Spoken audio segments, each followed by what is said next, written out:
Let's pretend it's the end of this whole ugly story. We vanquished the foe and we triumphed in glory.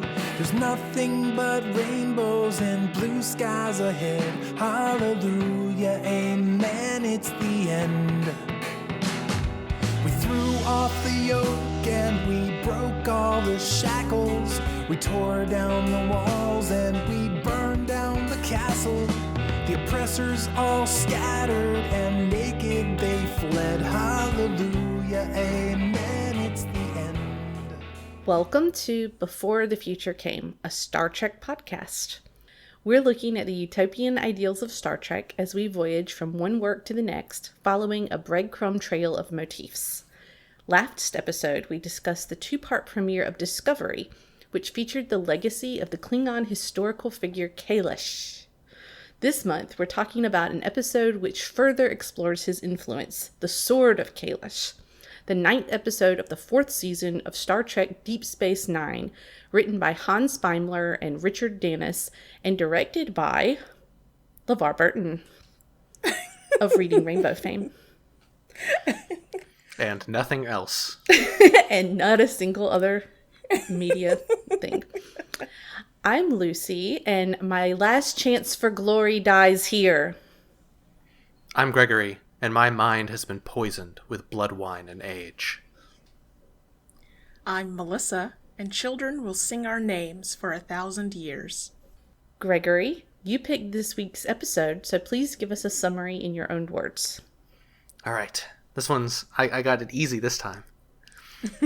This is a relatively simple plot line. Science Officer's Log, sometime in 2372. On the space station Deep Space Nine, an aging Klingon Dahar master named Kor holds court and tells war stories in Quark's bar, to the delight of Lieutenant Commander Jadzia Dax, who has known Kor since she was in her previous host body as Curzon Dax. She introduces Kor to Lieutenant Commander Worf, a Klingon recently assigned to the station after the destruction of his previous ship, the Enterprise D. Kor brags to Worf that he and Jadzia are on a quest to find the Sword of Kahless, a holy Klingon bat'leth, and present it to the Klingon Emperor. Jadzia is skeptical that they'll find the sword, but takes an alleged scrap of the sword's shroud for testing. That night, Kor is attacked in his quarters by a strange figure that zaps his head with their bare hands, then reads his memories. In the morning, Kor doesn't seem to remember the attack. Jadzia comes to Kor's quarters to report that the cloth contains traces of metal from an ancient bat'leth, plus Klingon DNA and that of the Herc, a species that pillaged the Klingon homeworld 1,000 years ago. Jadzia, Kor, and Worf take a small runabout through the nearby wormhole to the Gamma Quadrant to investigate the planet where the shroud was found. They beam into a complex of tunnels, where a force field blocks access to the abandoned Herc Museum gallery that Kor thinks contains the sword. Jadzia gets through the force field using technobabble, and they find that the treasure room has been ransacked by an unknown party. Worf finds a secret door, and Jadzia simulates Herc life signs to get it to open. On the other side, they find the Sword of Kahless. On the way out, they're stopped by some Klingons, led by Taral from the House of Duras. Taral, who is spared by Worf as a boy, wants the sword so he can become Emperor. He overheard Kor drunkenly talking about the sword and sent a telepath to attack Kor and find its location. Our heroes fend off the muggers and flee into the tunnels with the sword, but Taral has set a jamming field that prevents them from beaming back to the ship. Tensions rise among the trio, with Kor distrusting Worf for his human ties, and Worf finding Kor sloppy and irreverent. They argue politics, and Kor implies he wants to use the sword to become Emperor himself. Worf tells Jadzia his dark backstory as a Klingon child raised by humans, and how he once had a vision of Kahless telling him he had a destiny to do something no Klingon had ever done. Worf declares that he can use the sword to lead the Klingons, and Kor overhears from the shadows. Continuing on their escape, Kor slips on a precipice, and Worf catches him with the sword between them, keeping Kor from falling. They both refuse to let go of the sword, Gollum style. Kor is pulled back up, and Worf ends up with the sword. Kor draws his dagger to fight for it, and Jadzia insists she carry it as a neutral party. She confronts Worf about trying to get Kor killed, whether through malice or inaction. He does not deny it. Soon, Jadzia is a grumpy dad to 2 bickering children, napping with a phaser in her hand. As Kor and Worf start to duel again, Toral finally catches up to them. Jadzia drops the sword, and Kor grabs it to fight off the attackers. Worf rushes to fight at his side, but with their opponents dead, Worf and Kor wrestle over the sword. Jadzia just stuns both of them with her phaser. Back on the runabout, Worf and Kor have reconciled. They agree to beam the Sword of Kahless into space to save the Empire from the division that they experienced. To be found when it is destined to be found. This was a smooth episode, no B-plot, just a single straight adventure. I didn't think about that, how there was no B-plot. Yeah. We barely see any of the characters except Jadzia and Worf for the latter, 90% of the episode. Yeah, that's true. And unusual. Jake Sisko does not appear at all in this episode. We don't even see his face. He's not actually in that many episodes, is he? I guess he's not one of the top tier of characters who's always there. Especially by season 4. Has he gone off to be in a writing camp or something at that point? At some point he goes to Earth, I think. Because the war's going on. Oh, yeah. Yeah. That's probably it. Yeah, don't have your kid on the front lines with you. Well, they do that Red Badge of Courage episode, so we know how he would fare in war, and it's not good. But he ends up as a journalist when the station is occupied at one point. Mm-hmm. Yeah, it's kind of cool. Yeah. It's a good move. All right, well, we have each brought a topic for discussion, and I want to talk about ancient societies in Star Trek. A time-honored plot point that shows up all over the place. Yes, time-honored, and I think interesting in the things it doesn't do, that they don't tend to do. So, this episode has the Herc, which, as Greg mentioned, they are extinct. They invaded Kronos. They stole this artifact, this object of power, stashed it in a locker room in a different quadrant of the galaxy, and then went and died a locked off. room. I don't know that it's a locker room. Well, no one else was in there. But Star Trek also has sort of one of the most prominent of its ancient races. Were called the ancient humanoids for a while, but are also the progenitors. And they are the ones that seeded the galaxy with DNA, which I think is what they're most known for. And that's like Earth and the Klingon homeworld and Romulan and Vulcans, almost any sort of major player in Star Trek is kind of thought to have been brought about by the progenitors who were they got to space, found themselves alone, and were like, this sucks. And so they went and made a bunch. There's a group called the Preservers, which eventually in Star Trek Online apparently they just said this is the same as the progenitors. But if you have read the book Federation, which, spoiler alert, is not our next work, but was almost our next work. Ooh. Yeah, it's an interesting one. There's sort of a lot of plot around that. There's also the Iconians. Oh yeah, are they the Guardians of Forever people? I don't think so. I think the Guardian of Forever is still an unknown from an artifact from an unknown society. Okay. But the Iconians do come up in Discovery quite a bit in terms of they're on maps. You can see the region of space. And they were apparently destroyed 200,000 years ago. The Takan, who I had completely forgotten about, I think it's from a maybe 3rd season Next Gen episode, could move entire star systems. Oh, are they the ones that made the Dyson Sphere, or is that another ancient race? Oh God, I forgot. I missed them. I think they meet a Takan person on a planet, and he moves a starship around, maybe the Enterprise, with his mind or whatever. They apparently died out 500,000 years ago. There's a Guardian of Forever people, and this is excluding Q and the founders, right? This is excluding the ones that are still walking around humanoids. it is interesting how when we, in our existing human meat space world, come up with ancient alien theories, they can often be pretty racist. Yeah, they're like an excuse for like, oh, this sort of people could never have done the things they did without help. Exactly. They're often, pointed at like, oh, the ancient Egyptians could not have built the pyramids, or, things that are perceived as difficult. And instead of acknowledging that these folks, who are often brown people, did an amazing thing technologically with whatever tools they were using, instead it's like, oh, the aliens must have done it. And we found these batteries in a desert, and so we think aliens assisted here.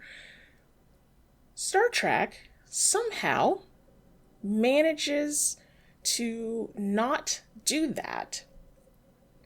Almost all of their ideas of things like the progenitors, especially, where they are seeding, they're kind of beginning humanity in certain ways, putting stuff in the primordial goop.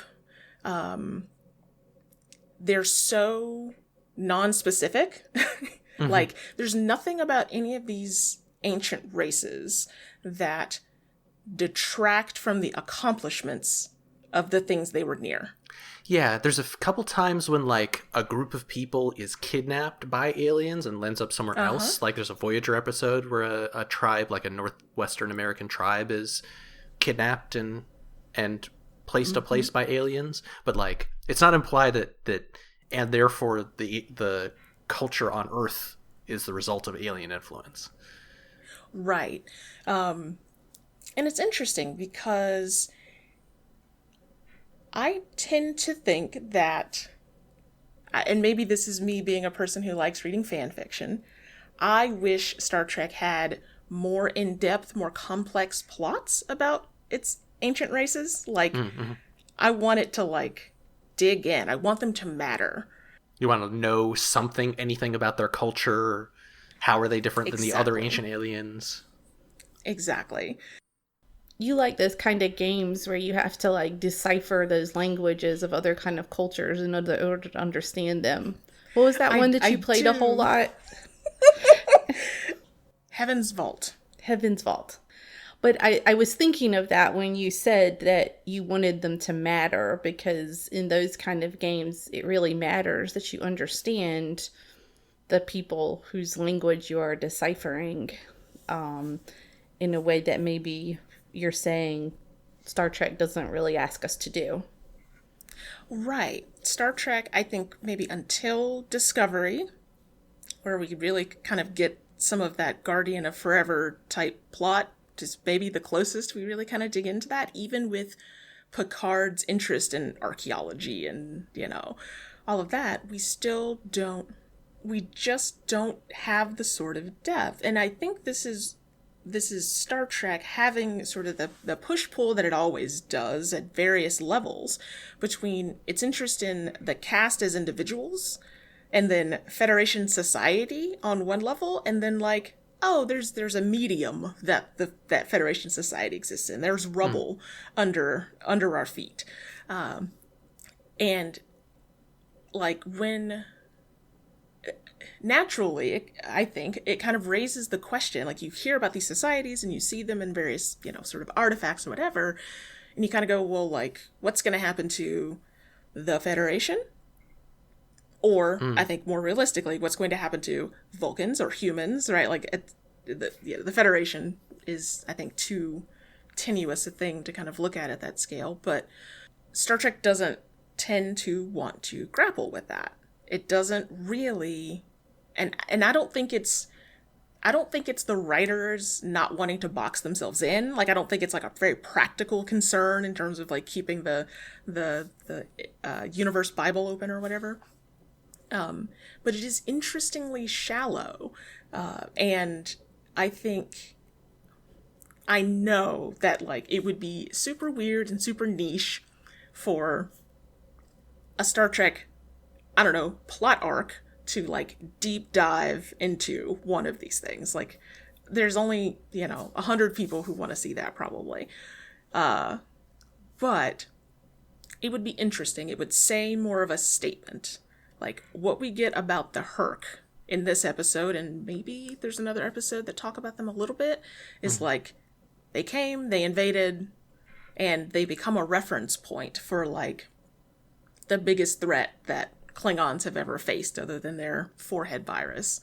And it's kind of disappointing, but it keeps, in this case, it prevents Klingon society from being shaped overly much by this incident, by the theft of the sword, right? It's important, but it's not. Yeah, there's not the implication that, like, the Herc were the gods that ancient Klingons defeated in order to attain their freedom. Like, there was this invasion / occupation at a point, but, like, Klingons existed previous to that and existed after that, and that was just, like, an incident. Right. So, yeah, I don't know that I have any, super deep conclusions other than I think we see here that tension again of wanting a sort of self-determination in a society that Star Trek presents, but also wanting there to be just enough history so that it wasn't just that Klingons spawned fully form in the era of Enterprise or original series, right? So, do you think it relates to, I mean, I feel like I hear you saying that it relates to some of the way Star Trek operates, that it's kind of a present tense sort of show. It's really operating in the present. I'm even thinking about Discovery when they fast forward, is it 500 years into the future? 900 years? It's centuries and centuries and centuries. It's a long time. And think about how little time the show even spends on what transpired in those 900 years. Yeah. 1,000%. Yep. It's almost alarming. It's like, well, what's been going on, right? There are people existing that could tell you. We find out a thing that happened 40 years ago. I forget when the burn happens, but it's like 40 years before the point at which they jump forward to. But, like, nothing really before that. We learn a little bit about what happened with Vulcans and Romulans with LeVar, but that's about it. Which, I mean, imagine if you time traveled, or you traveled, not time traveled, you go forward in the future, and you're going to find someone, sit them down with a bottle of scotch, and pull as much history out of that individual as you can.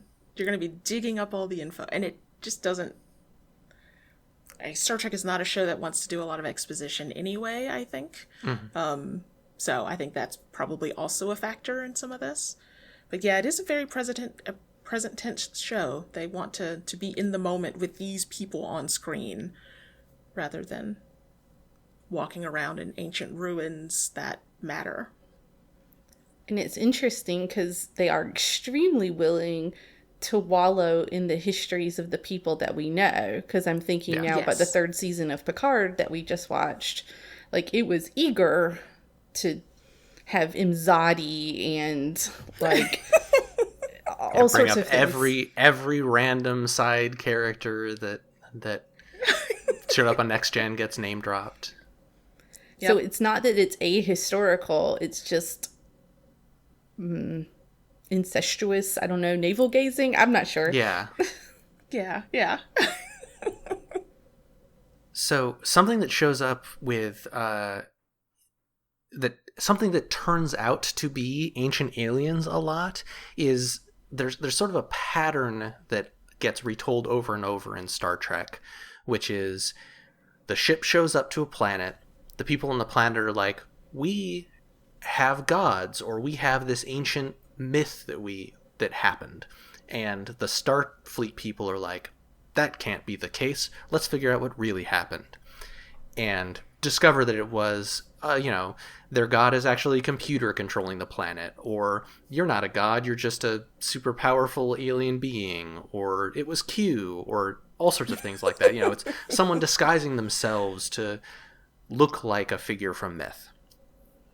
And Star Trek generally has this attitude of skepticism that its characters bring forth. And I'm not talking about like the political or scientific skepticism of like debunking mediums or, you know, arguing that trans people aren't real. I'm talking about like like a philosophical skepticism, which is like, when you're told something, assume it's not true unless proven otherwise. It's sort of how Starfleet treats people that aren't Starfleet. Like, they'll hear a story and they'll be like, well, that's an interesting myth you've got there. And I feel like this episode is really playing with that, with its like looking at legend versus reality, both in terms of like myth and in terms of just like the reputation that people have built up. Yeah. Because like this episode opens with Kor in Quark's bar telling these stories, and it's immediately like Kor is telling the story, and like the second or third sentence of the episode is snaking along rivers of lava past walls of fire, not very likely. It's like all the main characters of the show are like, this dude's lying, this dude's making shit up. Yep. And we get that throughout, where like things are revealed to be less than what they are. I kind of think of this as the sort of thing that the Range Touch podcast folks would call a deflationary move, where like you're given this beautiful, hopeful, fantastical, wondrous idea, you know, these ideas of walls of fire and rivers of lava, and then when you actually are exploring these caves, which they aren't the same caves that Kor's talking about, but there's a clear parallel here. There's an invisible force field where, like, if you touch it, it goes bzzz, and you can turn it off with a tricorder. We have this huge myth of the Sword of Kahless, and Kor is like, it's not a magical weapon. It's a tool. It is a weapon. It is a thing you use to kill people and to roast food. Yeah. And then you get like Kor's reputation, because Kor is a character who showed up in the original series and the animated series as this fierce commander who's a rival to Kirk and is kind of thought of in the fandom as being this incredibly powerful, dangerous, sinister figure. But when he shows up in Deep Space Nine, which this is his second appearance, I think, he's sort of a Falstaff character. He's this retired soldier who's drunk all the time and telling stories, and you don't know exactly what's true. And it's sort of like if you told someone, hey, Commander Kor from the original series is going to show up on Deep Space Nine, your attitude is going to be like, oh wow, he's going to be like this wise ancient warrior. And it turns out he's this drunk guy who kind of hates the current political climate and wants to have one last big adventure. And you get like, but not too big of an adventure. Right. Yeah. Just like something that's of a scale of his ability. And these like this deflation, this skepticism and revelation of like a prosaic fact behind this fantastic fiction comes from all different angles, right? Because Worf is complaining about Kor making stuff up in his stories, but Kor is complaining about Worf imagining that the Sword of Kahless is this magical artifact. And it kind of everyone is knocking down everyone else's preconceptions in this story. And like Kor has this dream on the runabout on the way to the mission that the statues in the Hall of Honor came to life and like are moving around and so on. And the fact that like they don't even get any statues in the Hall of Armor, like they don't get to do this quest. Just in the end, they're like, oh, we found the sword and no one will ever believe us, and we've just launched it into space. This makes me think of the concept of capitalist realism, where like capitalist realism is this mode of thought that makes us think that like there is no world in which we escape from having to go to work each day in order to put food on the table. And like, yeah, but it might suck to be under capitalism, but like, what else are you going to do? Nothing else will work.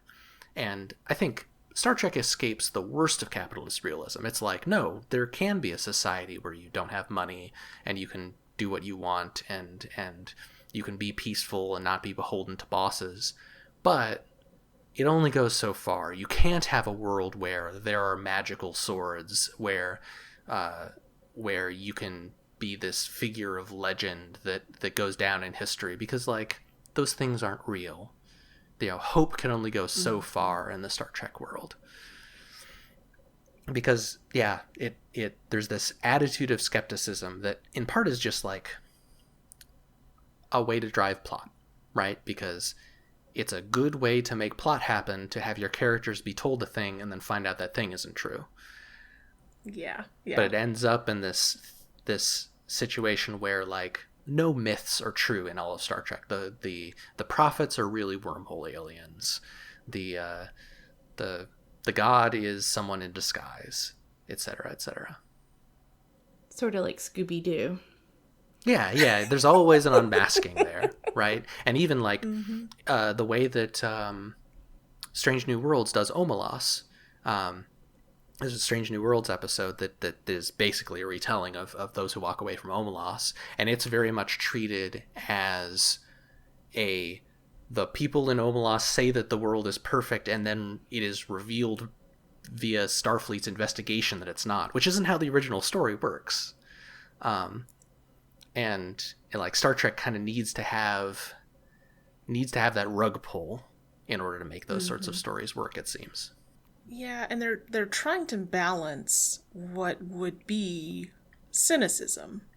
Yeah. Right? They usually manage to pull this off in a way that doesn't leave the characters we like being jerks about myths. Yeah, they're very respectful. Yeah, which feels weird. When I was in the era of watching Star Trek as a youth, I was generally in my angry atheist phase, which is when you walk around and make sure you call Christianity a myth, right? Like, call Jesus a myth to people's faces.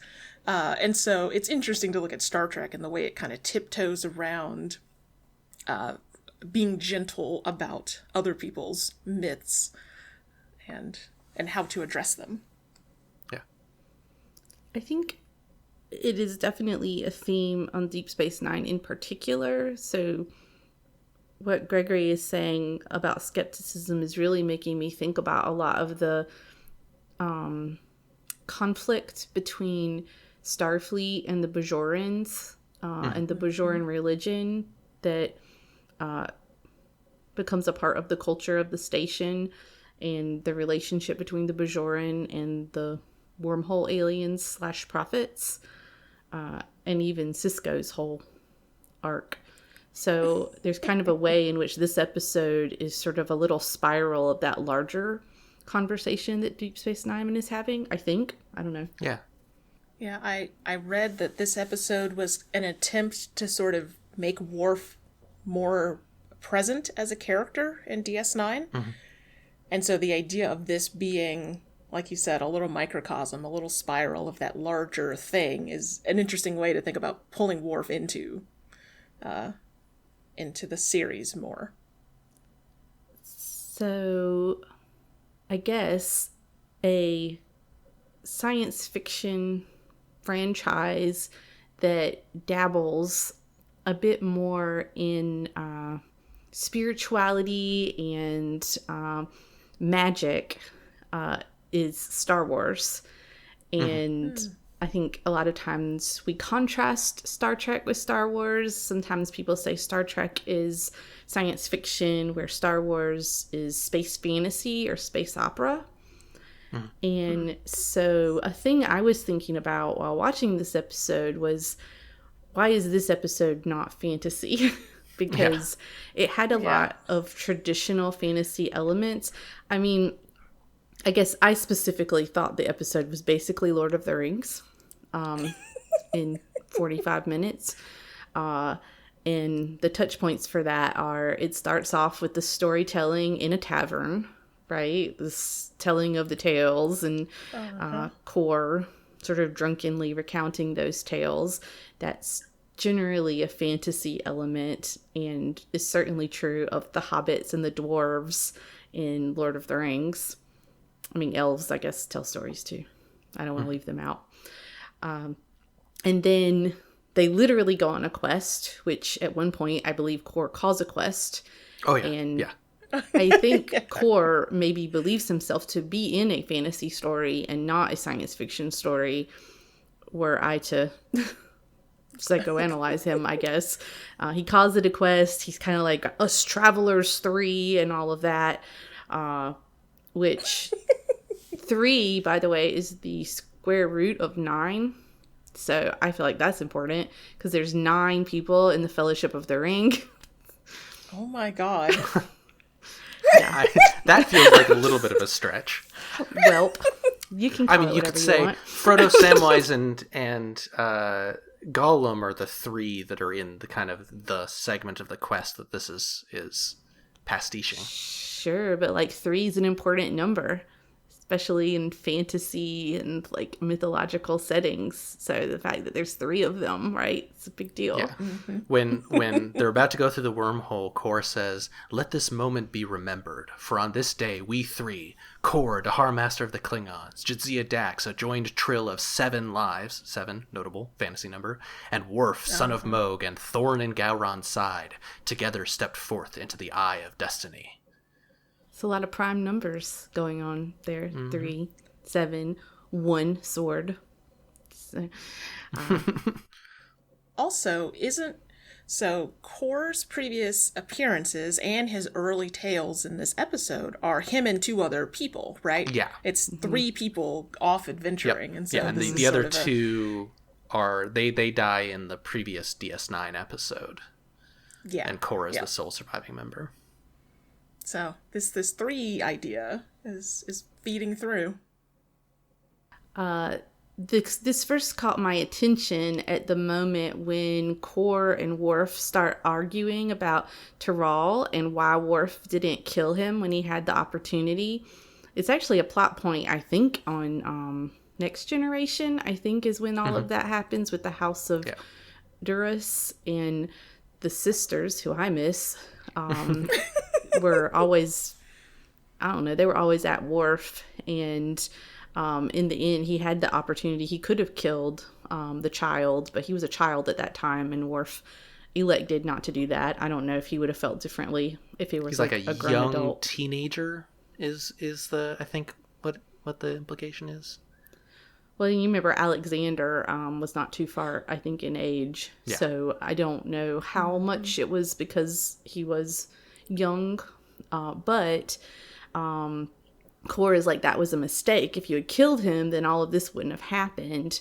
And there's a part in Lord of the Rings when Frodo's like, if Bilbo had just killed Gollum when he had the opportunity, Gollum is formerly Smeagol, who was Hobbit-like until he had the ring for a really long time, and then it changed him over time into sort of a miserable creature, I would say, who ultimately pursues Frodo, trying to get the ring from him, and I mean, fucking up his plans, but really making those plans actually happen as well. So, but, you know, Frodo complains to Gandalf, like, if Bilbo had just killed Gollum when he had the opportunity to do it, then this would have been better. These things wouldn't have happened. He sounded like Kor in that moment. But what Gandalf says at that moment, they're in the mines of Moria. This is probably my favorite book and part of all of Lord of the Rings.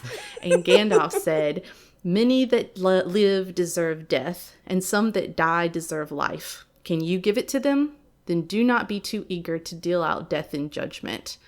And I love it. I love that line from Gandalf. And I thought that it was true of Worf, you know, that he gave grace. And then this episode doesn't really do anything. I mean, Gollum's an important character in Lord of the Rings. Tyrell, I'm not sure he's that important to this episode. Except for that he sort of inspires the conflict between the two of them. But I did think that moment really reminded me of specifically Lord of the Rings.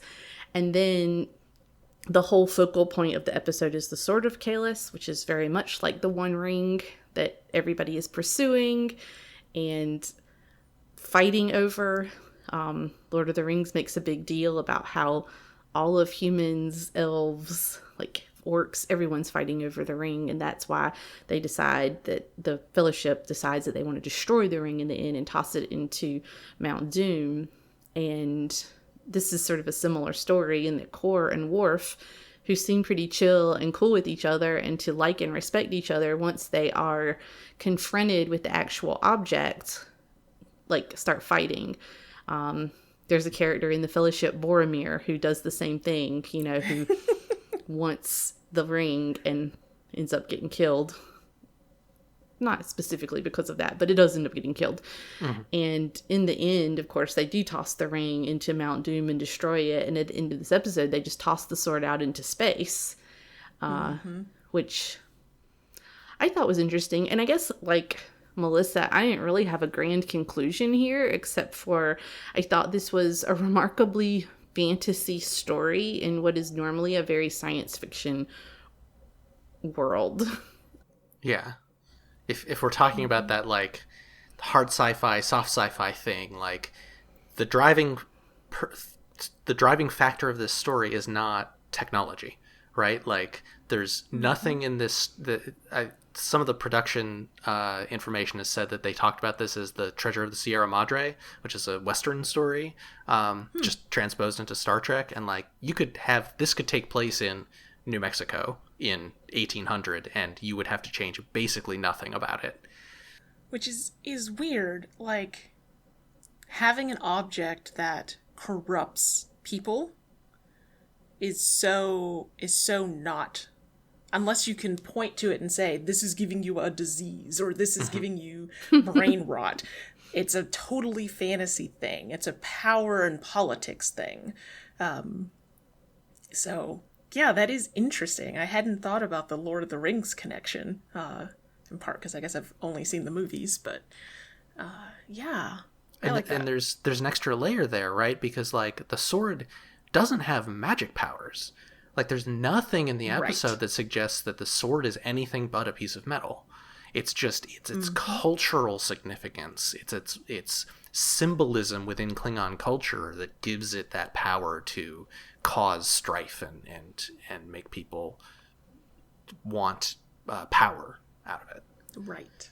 Yep. Well, that would be my kindest interpretation, I think, of Lord of the Rings, is that Tolkien is saying that power corrupts, and that it's bad when people have so much power. You really want to avoid that. And this episode is dabbling in a similar thing. Yeah. And, I mean, so Lord of the Rings is a restoration fantasy, right? It's saying, if only... I know that this ancient kingdom collapsed, but it wasn't anything to do with a problem with the actual kingdom, and if we can just get the right king on the throne with the right sword, everything will be better. And that's sort of the idea that a lot of characters in this episode have, of, like, well, as long as the right person holds the Sword of Kahless and becomes emperor, then we'll fix the Klingon society. And then at the end, the episode is like, nope, this is not, let's not restore the ancient rule of Kahless. How about we don't? It swerves aside from that restoration fantasy at the last moment. Although, do you think the characters think that? Because Worf really seems to think this will come up again later. Like, I'm going to let somebody else deal with this. I don't know. I think it differs depending on what point in the episode you're talking about. I guess I'm at the end. Yeah. I guess, at the end, they still sort of feel like, at some point, this will happen. Yeah, I thought the ending was a little bit of sort of anticlimactic. It's like, super they abrupt. just sort of stand there at the little pedestal. And I was just kind of like, oh, it's appropriate to the theme that it is, just a thing they do. But I was kind of like, oh, what a weird, just sort of, like you said, abrupt ending. I didn't remember it, and I was sort of surprised when it happened, but I guess the thing I find a little unsatisfying about it is the idea that they do seem to believe, at least Worf and Kor, that they're just kicking the can down the road, and Lord of the Rings, they destroyed the ring, and that is conclusive, and this is more like, well, maybe somebody else can sort this out. Yeah. With the main topics covered, it's time for a quick lightning round of other interesting things we spotted. All right. I want to talk about poor Worf's political and societal naivete. This baby boy Is political science just an elective in Starfleet Academy? Is that the deal? I don't know. Is this covered in Worf's Big Adventure? Did he fail civics? No, but he did have trouble having a study group, I think. Just due to the culture clash going on. So, in this episode, we get Worf acting as though, and this of course gets back to the fantasy idea, acting as though if the Emperor is given this sword, then suddenly the Empire will twist and change and become powerful again. And if he has it, or whoever, it's absolute nonsense. Like, leaving aside the fact that it is probably inconsistent with more skeptical things Worf has said in other episodes about politics, it is rare. Oh, well, actually, let me say, we don't see this kind of naivete from main characters about politics very often, right? Yeah. They might not be particularly skeptical of the Federation. There is sort of a blind trust there. But this sort of like gung-ho enthusiasm, things can be fixed, things can be restored. Like when we talked about T'Kuvma, right? And we sort of were like, what is the idea of Klingonness that is being presented here? It's like Worf clearly has some idea of what this means, and you can piece it together from the gazillion Klingon episodes at this point. But like here, it has a certain kind of fanaticism that just, it makes you wonder, like, where are all the consequences of the abuse that Worf has suffered at the hands of being an outsider, that he's suddenly able to go, oh, but this sword, you know? It's especially weird because, like, based on Worf's lived experience, the Emperor that he's talking about is Kahless, son of Kahless. It's a clone of Kahless that Worf met in Next Generation, and at the time, Worf was like, putting Kahless on the throne will give the Klingon Empire something to look for, and then this is, 5 years down the line, and that didn't happen, and he's like, oh, right. What he really needs is a sword in the hand of Kahless. It's so weird. It feels out of place, which I think also kind of fits the fantasy idea, right? Of sort of another genre sort of slipping in here, is we're getting a Worf that doesn't, at least in this moment, is not understanding the complexities of politics of empires. Like, there's no way that you take people as headstrong as the various council members and so on and so forth, Gowron and all them, and suddenly have them all listen to one person and obey them. Like, that's just not how people work. And definitely not how Klingons work. And I do wonder whether the writing of this episode comes, like, where it comes from, that they have decided to sort of regress Worf to teenager, I wish I was accepted status. But yeah, that's all. I was just shocked at his, like, him just saying these things out loud, that this weak ass Emperor, and core, his cynicism was more appropriate. It was more realistic, right? Like, he was wrong too in several ways, but at least he didn't quite have the same fantasies of power that Worf did. It just made Worf look ridiculous. He's like, I'm a strong warrior, and if I had the sword, I would do things to unite it. And Worf's kind of like, well, the sword in the hand of someone honorable will be enough. Yep. And it just doesn't fly. So I I think there are plenty of other Klingon episodes I can go to if I want, more interesting politics in a Klingon episode than this. But it fit the theme of going on a romp to save the Empire and then realizing you can't save the Empire this way. Well, for me, last episode I talked about what does honor mean? And this episode made me go, what does destiny mean? Because they talk about destiny a lot in this episode, and like, as much as Star Trek is skeptical and doesn't want to believe in mysticism in a lot of ways, Star Trek absolutely 100% believes in destiny. Like, in the First Contact episode, we talked about how like there's this idea that the way that time happened is the way time is supposed to happen, and we get like, if you think about like how the Soong family shows up throughout the years in Star Trek, like anytime a Soong shows up, they're playing God and are messing things up by creating some sort of artificial person. And this episode has the idea that like this group is destined to find the sword. And the last line, or one of the last exchanges in the entire episode, is, "The sword was not meant for us. It was never our destiny to find it. You're wrong. It was our destiny to find it. It just wasn't our destiny to keep it." And like, the idea of destiny, especially for Klingons, who like sometimes when we talk about destiny, so like destiny has the same root as destination. It's saying this is the place that you are going to, and its ultimate like etymological meaning is like to hold firm, to hold fast, to stick to a thing. This is the path that you keep to, or the goal that you keep to. And like, the Klingons don't believe in gods, or they believe that they killed their gods. There's no like, they have a belief in a heaven, they have a belief in a lot of sort of mystical things, but like, there's not a general Klingon idea that there is a figure guiding things.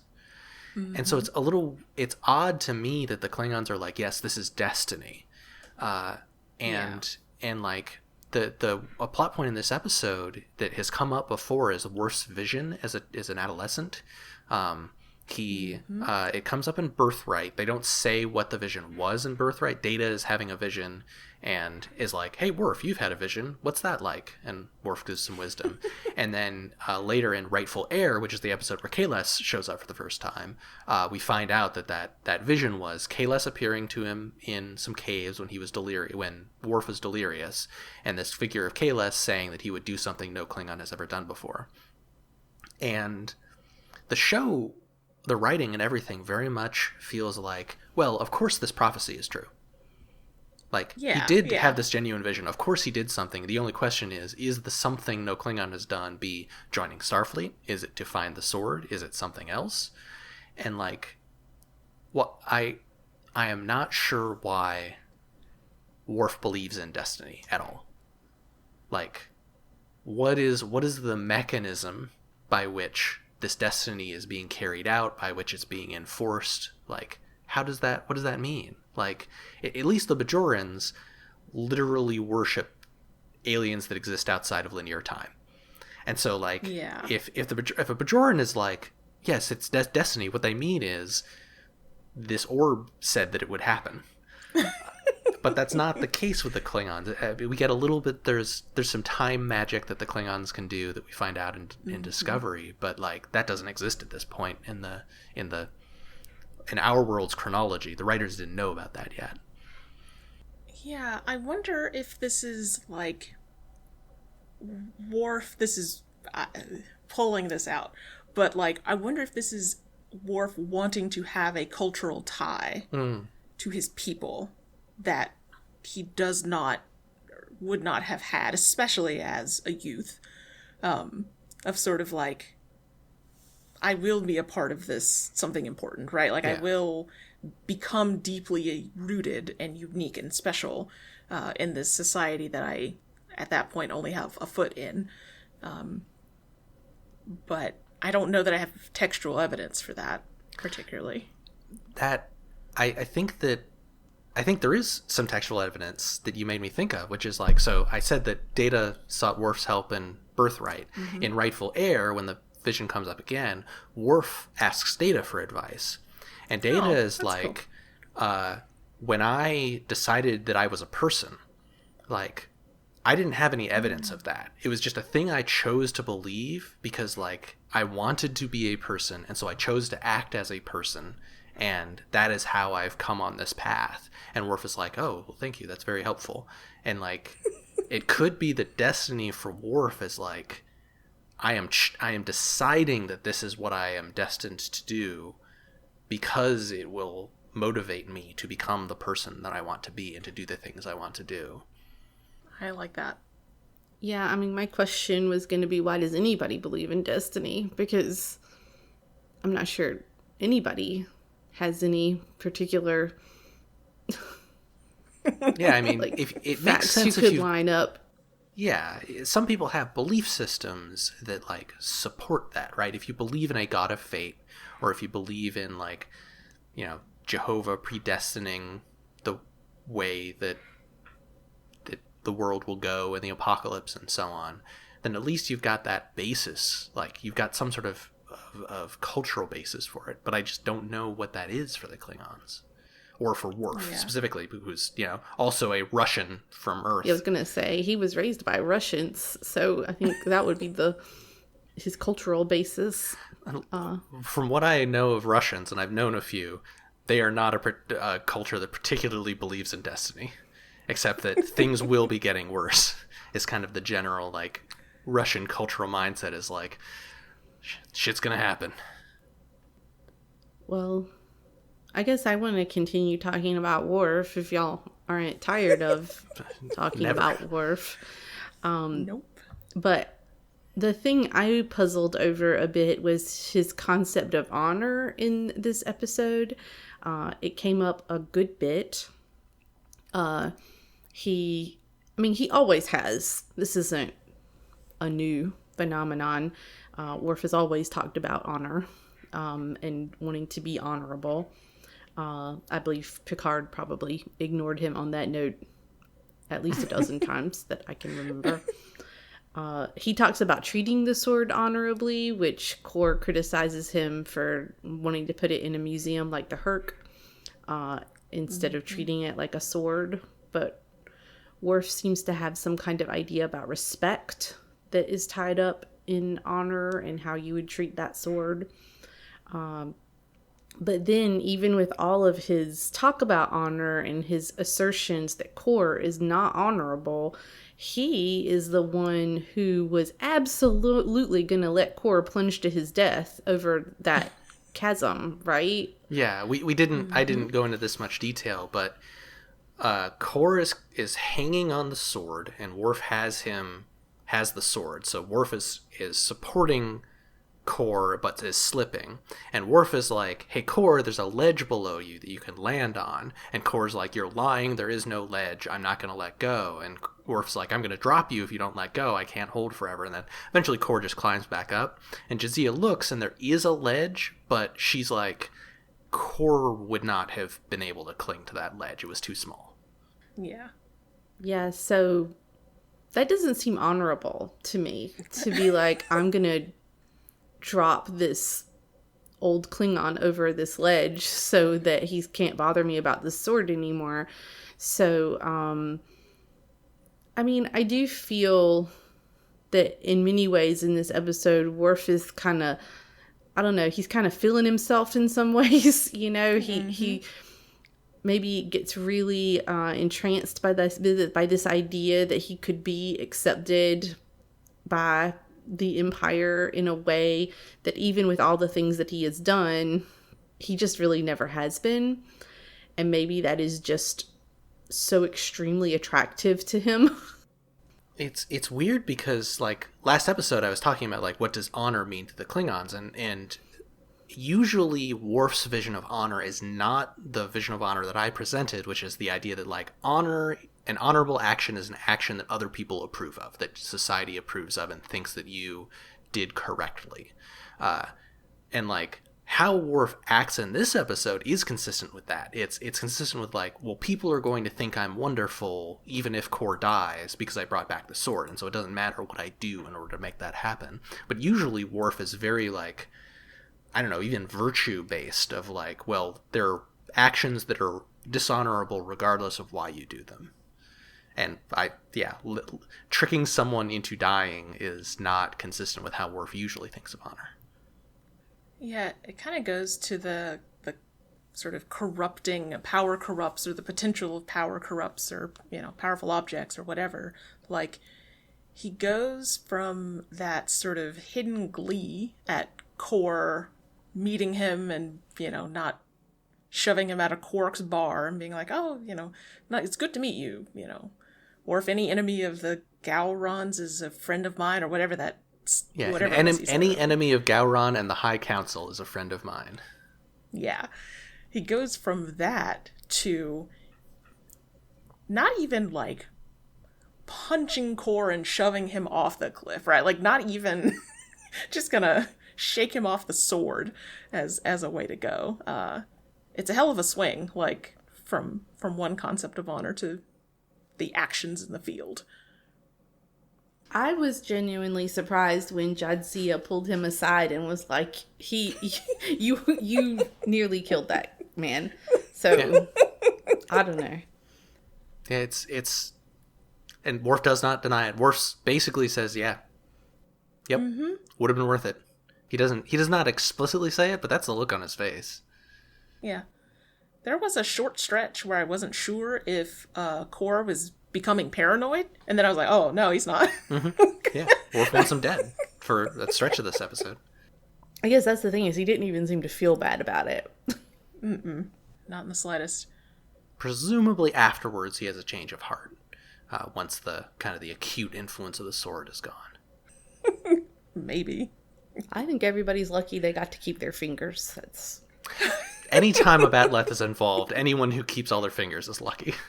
I was just thinking of Frodo and of the 9 fingers. Oh, yes. Yeah, for sure. Gollum chomps his finger right off. Man, if Worf had bit Kor's finger off in this episode, that would have been an all-time moment. All right. In addition to the deep stuff, which I guess is what we've been doing, we're also all big Star Trek fans. So let's head to 10 Forward to talk about stuff we geeked about. I'm going to start with Avery Brooks, Commander Sisko. He's in this episode for, I would say, approximately 60 seconds. Yeah. That is the amount of time he is on screen. So the scene was very striking to me because it doesn't look like any other scene in this episode, or really a lot of scenes in Star Trek, because in the scene, Commander Sisko is shaving in his mirror. I guess he has sort of like a makeup mirror in his quarters, and he's shaving in it, and Jadzia and Worf are behind him. So we're seeing Jadzia and Worf reflected in the mirror behind Sisko while he's shaving, and they're sort of telling him this story about the sword and all the shit that they want to go and do to sort of get his approval about it.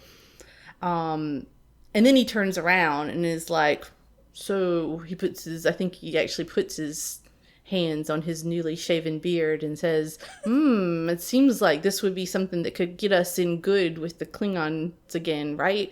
And that's why he agrees to let them borrow the roundabout.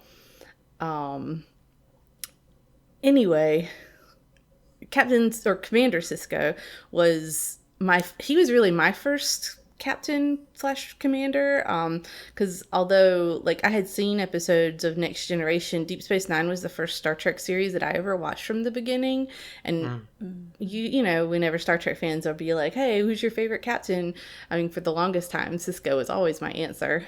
Now I don't know, I might complicate it a little bit, but but I did, in that 60 seconds that he was on screen, I was like, oh yeah, these were the things I liked about him. Like how he was always full of machinations, he was always like that. And he was always so chill and had that kind of didn't make any expressions with his face, while they're talking. And then it was just sort of fascinating, the composition of that scene was so unlike anything else in the episode, that they would show it like that with the reflection while he was shaving. I actually have no idea what it means, but I thought it was wild. I thought it was a wild 60 seconds.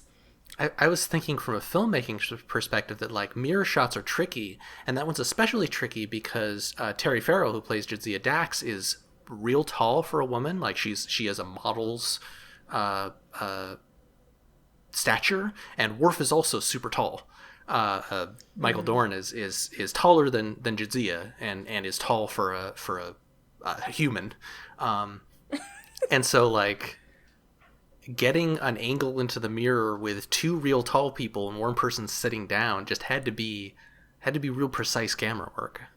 It reminds me of that cartoon I saw recently where it's an elephant and they are trying to take a picture with like a mouse and a bunny, and the elephant's like, I don't like it because I look so huge. And so the elephant ends up standing way, way in the back, and then the bunny and then the mouse is closest to the camera. So I'm sure that's how they had to manage that. It's adorable. I also like how he calls Jadzia old man. Oh, yeah. Because he knew her when she was Curzon. Yeah. And that I find that very charming that he does that. Love Sisko. Sisko's great. Except when he gets too deep into baseball. In which case, I could skip it. Alright, I want to talk about caves. And I want to talk about caves in Star Trek and in 90s shows. So I have not been watching Star Treks that have caves in them lately. I just haven't. It's just a thing that was in every series before the modern handful of series that are going on. Lower Decks might have the most caves because they are going off on romps. But I love a 90s cave set. They're so dry. They're so dry. You have to worry for the health of these caves. They're always super dark. They have no interesting rocks unless it is the object of the episode. They're just brown or red walls, maybe gray. It's because if there's an interesting rock, you can't just film the same set from 8 different angles in order to make it look like 8 different places. Because it'll be like weird how all these intersections have that one cool rock in them. Yes. And it had been so long since I had seen a 90s cave set that it was more than halfway through the episode, and I was like, oh, I should be looking to see how many actual rooms they have. Like, how many times have I seen this corner, this rock, this walkway, which is, a game you play when you're watching shows with lots of those things. So to me, as someone coming back to an older series, I was like, oh, it's caves. And I could suspend, I was not analyzing in terms of like, oh, they only had two spaces and they were, just walking around the same corner over and over again. So that is all just those dry cave. Now that I've been in a cave as a human being in the world, which I had not as a child, those caves look so sad. There are some caves that are naturally dry, lava tubes and some things like that. But even the driest of a natural cave is generally not that dry. Yeah. If you want some great cave sets, I have watched some Stargate television lately, and Stargate has some all-time great cave sets. Basically every episode has either a cool cave or a cool alien spaceship that is just one set filmed from a bunch of different angles. That's cool. Or the Vancouver woods as an alien planet. I had in my notes that it was good to see this set. I missed it. See? The set that I loved to see was the Runabout. Yeah. So Deep Space Nine has, for its first 2 or 3 seasons, there's no starship the big starship that is present. It's the space station, and the space station has these runabouts, which are like large shuttles, and they occupy a really interesting place in the storytelling of Star Trek, because previous to Deep Space Nine, you had the big starships, you had the Enterprises, and they were aircraft carriers. They had a whole bunch of people on them, a whole bunch of systems for support. And then sometimes you had an episode where you flew a shuttle around, and very occasionally, like most of the episode took place on a shuttle, and they were very small, usually just a single room, maybe like a cockpit and a larger room behind it. But they felt like a car, right? They were a place you used to go, a thing you used to go from place to place, and everyone was in tight quarters. And then the runabouts are this fun middle space where they're bigger than a shuttle, or at least they feel bigger than a shuttle. They've got I think they've got beds in them. They've got like a pretty expansive front cockpit area that has like 4 to 6 stations at it that a bunch of people can sit at. And then there's the back area which is the place where Kor was sleeping, that is decently expansive, and it has a feel of more like a minivan or a VW bus or a camper, and it all like contributes to this feeling like a small space, but a space where like people, you can pair off people and get Jadzia and Worf talking in the front, and then have Kor come in and change the dynamic, and it's a sort of set that I feel like I haven't seen much in any other Star Trek, and it's really cool to see. And it results in this feeling that like Jadzia is like, again, the long-suffering dad, like ferrying these Klingons around on their mission, and like Jadzia has to be the adult in the room. She's the one who I think is consistently at the piloting controls when they're flying around. She's the one wielding all the technology with she takes the force field down. She does the Herc stuff, and like it really does feel like she packed Kor and Worf into the van, drove off to the Gamma Quadrant, and then they got out and explored this cave, and she had to corral the boys around and then get them back up to the van in time. Keep them from fighting every 5 seconds. Keep your hands off each other. Stop touching him. Stop. That's Worf at one point literally says he's been looking at me, and I was like, oh man. She's gonna have to turn that runabout around. I wrote down a quote in which Kor says, "You get some rest. You close your eyes." Like, what children? Deadly children. Kora's like, "Did you see the look on that guy's face? I killed him. And Jadia's like, "I'm sure he was very proud to be killed by the Sword of Kahless." Like, just like, that's right, honey. Good job. Yep. Drink your juice box. I felt bad for her. Yeah. Seemed like the worst. Yeah, I might have cheered when she finally phasered the two of them and just was like, "Go to sleep. We're going back to the van." It's giving your kids some Benadryl so they'll calm the hell down. Nobody ever needed to be phasered more than those two did. Was one of the distinctions between runabouts and shuttles that a runabout could do warp? Could travel at warp speeds? There are shuttles that can do warp. Okay. Because periodically in Next Gen, they take a shuttle to like go off to a conference or something. Oh, right. Okay. I don't know if there's I think the main distinction is that the runabout belongs to a space station and a shuttle belongs to a starship. I think that's really the big distinction, but runabouts feel bigger to me, at least. They seem like they might have further range, because they would often take their runabouts through the wormhole, which feels like a little further than people generally took shuttles. Yeah, not just landing on a planet. So at the end of each episode, we pick the next thing we're watching based on a connection from this episode. This episode had an elderly man struggling with his relevance and legacy in society. Oh no. So next time, we are watching the Next Generation episode Sarek from the 3rd season, which features an elderly Sarek trying to wrap up kind of his final diplomatic process or project before he retires. It's gonna tie in to the Discovery episode we watched too.